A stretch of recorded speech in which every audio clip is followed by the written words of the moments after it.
asked a question like, how did you argue with the referee of water polo? Steve, no one argues with the referee of water polo. No one. Yeah, that's absolutely it. I was always trying to argue with the referee.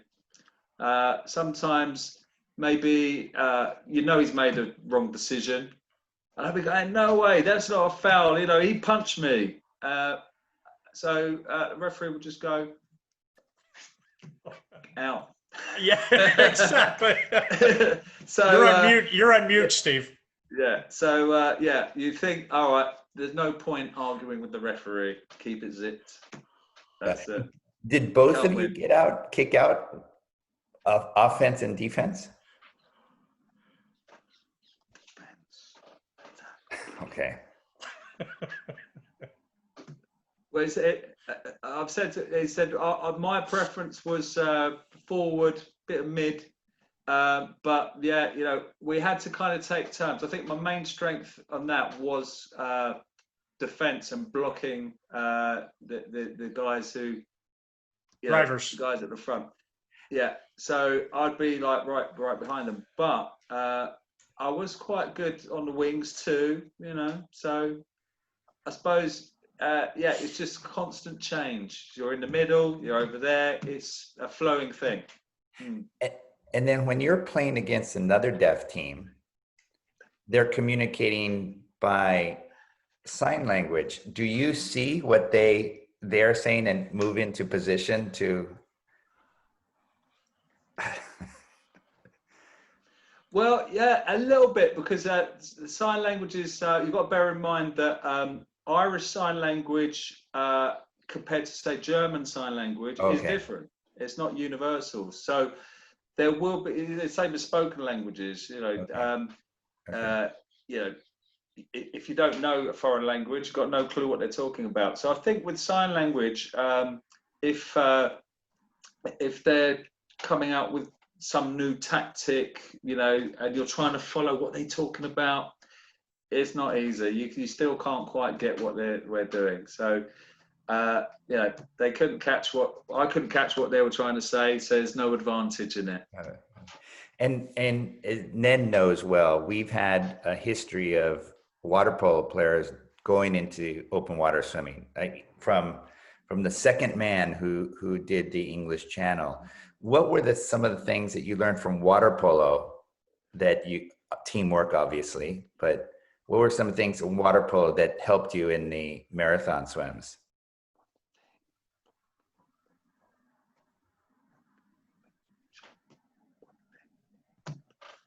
Well,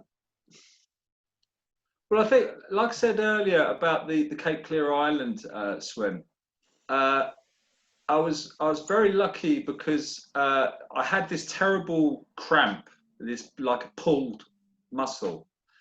And similar happened on the English Channel as well, you know, a few times.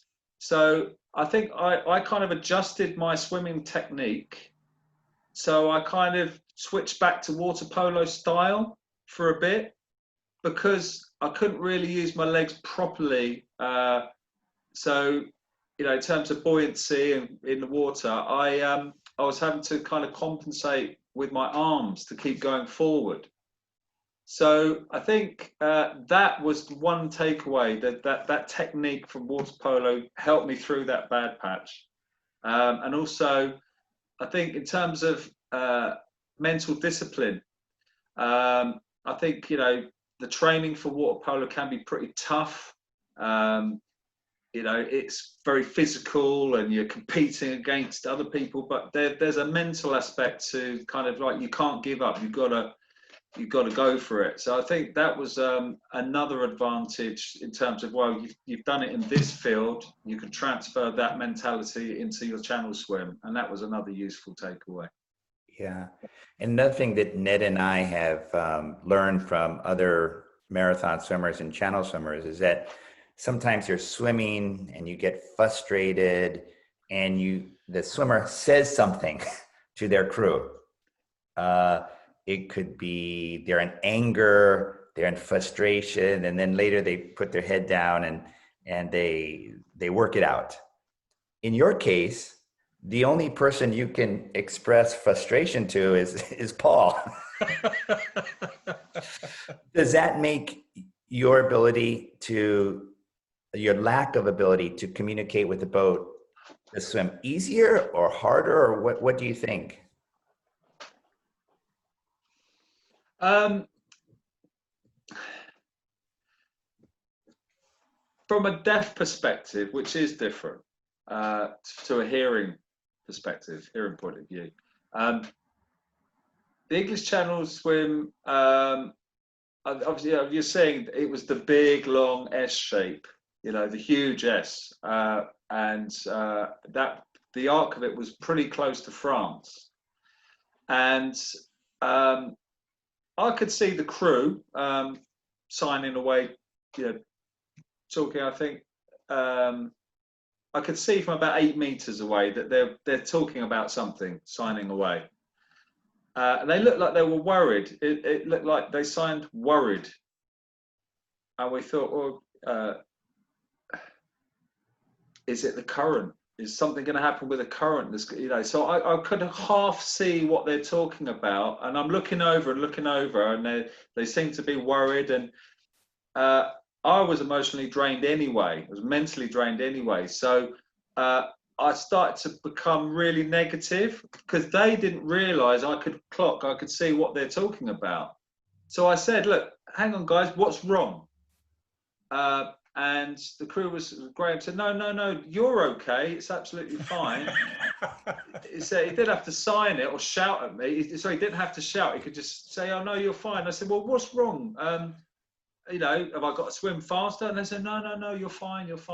So, trying to get back from this worry and negativity creeping in to switch back to positive.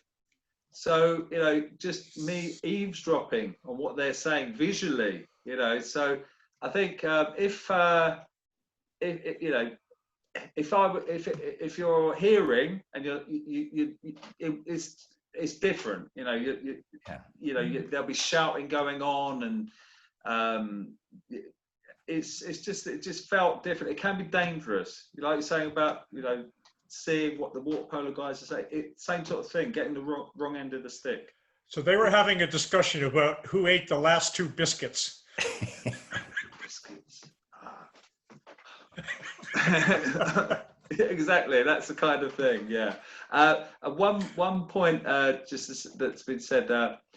I think the Irish Times newspaper picked up on this. The boat pilot got a phone call, I think, from a reporter asking lots of questions, about the channel swim, and the crew turned around and said, "Are you okay?" And at least this pilot was saying, well, "Should I tell Wesley what's going on, what the call's about?" Or they said, they said, "No, it's just a reporter."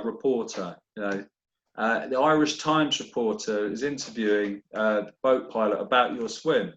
And I thought, oh, yeah, great, okay, and that sort of, that's nice, So, I think they realise, I'm picking up bits and pieces, but I can see sign language going on here and there. So, but, when they were signing stuff which I couldn't see, a bit privately, that's where you start getting a bit paranoid. You start thinking, why are they excluding me from this? I need to know this. So, yeah, that's that was one of the things. Yeah, and then Paul, Wes, you said the swim was 16 hours and 30 minutes longer than you thought. What was your goal time? What did you think? And then once, if it's 10 hours, 12 hours, once that exceeded, what did you think about? I think it was a bit silly of me, really. I'd been getting, doing the calculations and thinking, well, that's my speed, that's my pace, this, I'm confident I could probably get to about 12. Yeah. I put it to one side, but that number was there, and I think the worst thing was swimming the channel, I'm kind of working out roughly how many hours. You follow the feed times. You're thinking, oh, well, that's feed, 30 minutes, 1 hour. So you start clocking up in your head. You're thinking the times. And when I got to about 11 hours, I'm looking up. I'm thinking, where's France?